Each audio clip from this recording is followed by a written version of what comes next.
जाएं और चुप्पी साधी जाए तो वो खामोशी भी गुनाह बन जाती है। हल्द्वानी से आई एक बड़ी खबर, बाबा रामपाल का आश्रम सील कर दिया गया है। ये एक्शन हुआ है प्रशासन के कड़े कदम के बाद।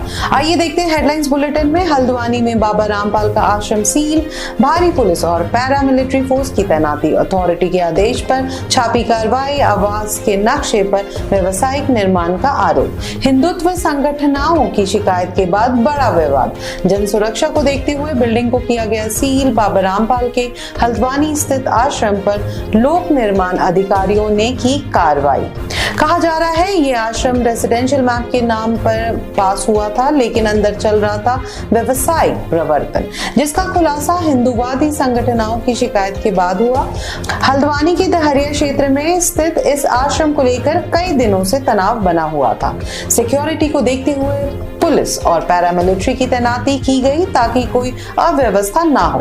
स्थानीय जनता ने प्रशासन के इस कदम को स्वागत किया है, जबकि बाबा रामपाल के अनुयायी इसी धार्मिक भावनाओं से जुड़कर विरोध कर रहे हैं। कहते हैं अत्याचार जब सीमा लांघे तो न्याय की दस्तक गूंजती है।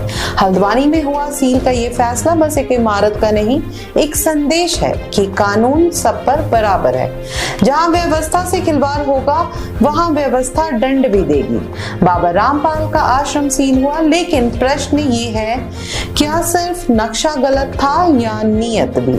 तेज इंडिया प्रेस पर जुड़े रहिए, जहां सच की आवाज कभी धीमी नहीं होती। देखिए, ये दहरिया स्थित एक भवन है जो हमारे बिल्डिंग बायलॉज के अनुसार आवासीय मानचित्र के रूप में स्वीकृत इसको कराया गया है। और ये शिकायत मिली थी कि इसका उपयोग जो है असेंबली बिल्डिंग के तौर पे हो रहा है, और जो हमारे बायलॉज हैं उसके तहत असेंबली बिल्डिंग के लिए जो निर्धारित मानक हैं उसका ये पालन नहीं करता है। और उसमें जो कि पार्किंग के लिए अलग रूल्स हैं, रोड वाइडनिंग है, इसके अलावा मिनिमम जो रिक्वायरमेंट है प्लॉट साइज़ की वो भी ये फुलफिल नहीं करता है। तो इसका पूर्व में चालान किया गया था और इसमें वाद भी दर्ज किया गया है। उसी क्रम में जो कि यहाँ पर काफ़ी संख्या में लोग एकत्र होते हैं और जन सुविधा के हिसाब से भी और जनहानि किसी प्रकार की ना हो, इन बातों को ध्यान में रखते हुए और वायलेशन को देखते हुए इसको सीलिंग के ऑर्डर थे, उसी क्रम में आज ये कार्रवाई की गई। नई कार्रवाई की गई है वो हमारी भवन उपविधि और नगर नियोजन अधिनियम जो है उसके उल्लंघन के अंतर्गत की गई। जैसा कि आपने एपी वाजपेयी जी को सुना, इन्होंने कहीं संतराम पाजी महाराज का नाम नहीं लिया। जो ये नोटिस लगी है इसमें भी संतराम पाजी महाराज का कहीं नाम नहीं है।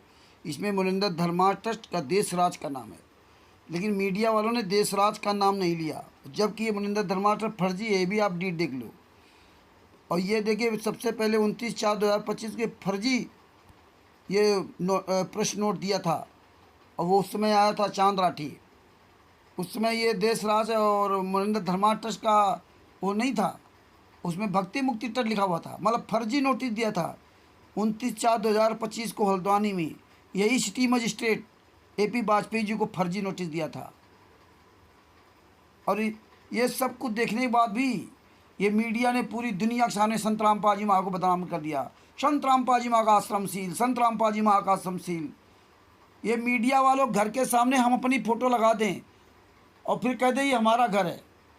इतने बेशरम, इतने निर्लज्ज कि 3 पेज की नोटिस लगी हुई है, और स्वयं सिटी मजिस्ट्रेट बोल क्या रहे हैं, इन किसी को अंधों को नहीं दिखाई दिया। 16, 17, 18 मीडिया चैनल वालों ने एक ही खबर दिखाई, संत रामपाल जी महाराज का आश्रम सील, हल्द्वानी में संत रामपाल जी महाराज का आश्रम सील। मर जाओ चुल्लू भर पानी डूब के हराम जादो। संत रामपाल जी महाराज का पूरे विश्व में कहीं कोई आश्रम नहीं है, कोई नामदान सेंटर नहीं, ना कभी था ना है। और जितने भी आश्रम बने हुए ये सब मुनिंदर धर्मार्थ ट्रस्ट के गुंडे संत रामपाल जी महाराज की तस्वीर लगा चला रहे हैं। यानी संत रामपाल जी महाराज की तस्वीर कहीं लगा दो, वो आश्रम उनका हो गया।